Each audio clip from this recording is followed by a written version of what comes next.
Alright, here we go, part 3. Okay, so in the last part, if you just watched it, what happened is I pulled my float out, and the needle right here wasn't attached to the float seat at all. It was completely just sitting in the float, or the needle area right here. It was just chilling in there. There's supposed to be a little clip that holds this to the back of the float, that keeps it so when your float goes up or down, this moves up and down with it. Without that clip on there, this is just going to be sitting in there, and your fuel level is always going to be the same. So that might be problem number 1. Problem number 2 is that this is off a bit. So what I did is, here's my bag of carburetor parts from my last rebuild kit, what I got left. This here is how it's supposed to be. See that? There's a little pin on there that holds that, or a little clip that holds that needle to the back of it, just like that. And this is a new needle as well, and you'll see that that one actually has a point on the end of it, whereas this one over here is kind of stubby. So in addition to that, that's problem number 2. And then problem number 3 here is actually adjusting the float level on these. And it's going to be quite difficult to show you this one-handed. But this float here, see this right here, they got this groove right in it.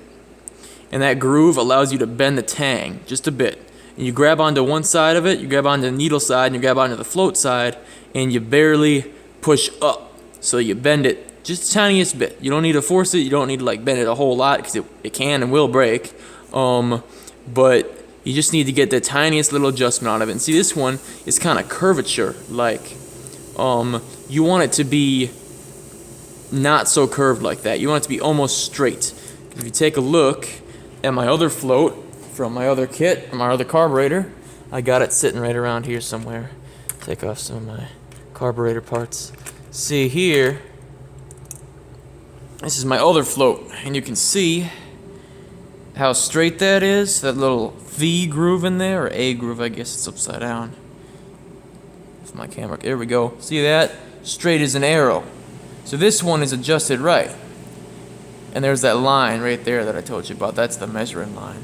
I'm tempted to just throw this float in there and call it good, because this one never had that problem. So I'm actually probably going to end up doing that right quick.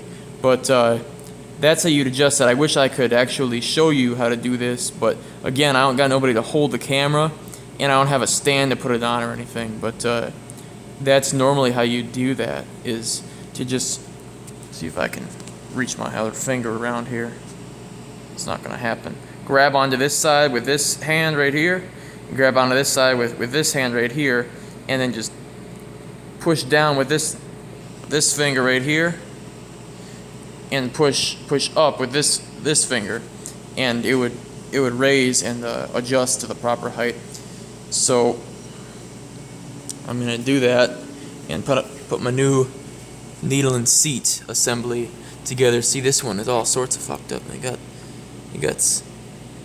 it bent at a weird crook, and they didn't have that needle on there either, set up right. In addition to that, I'm noticing here we got different part numbers on these. This one has F17 on it. It's 57078, which is the same thing as this. But this one says D56 and this one says F17. I wonder if that's any kind of indication. This one also has a line on it too, right there, I suppose. You just couldn't see it earlier. But yeah, so that's what I'm gonna do, and once I'm done doing that, I will show you the final product. Alright, so I'm gonna have to go back and watch a different YouTube video on this, on how to test this for sure. But I think when there's no fuel in the bowl here, when you're rebuilding the carburetor dry, I think that what you're supposed to do is put your finger, now that I got that seated right, you can see that I got that tang on there. You take your finger and you press down on it like that, and it's supposed to raise this float here to the resting height, which is that.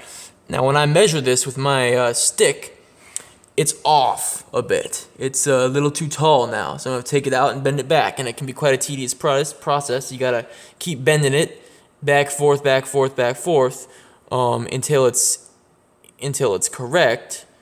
But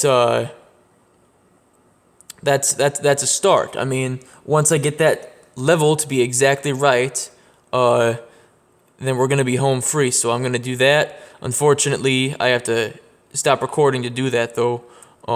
So I guess I'll be extending this into a part 3.5 or whatever part we're even on at this point, and I'll get back to you.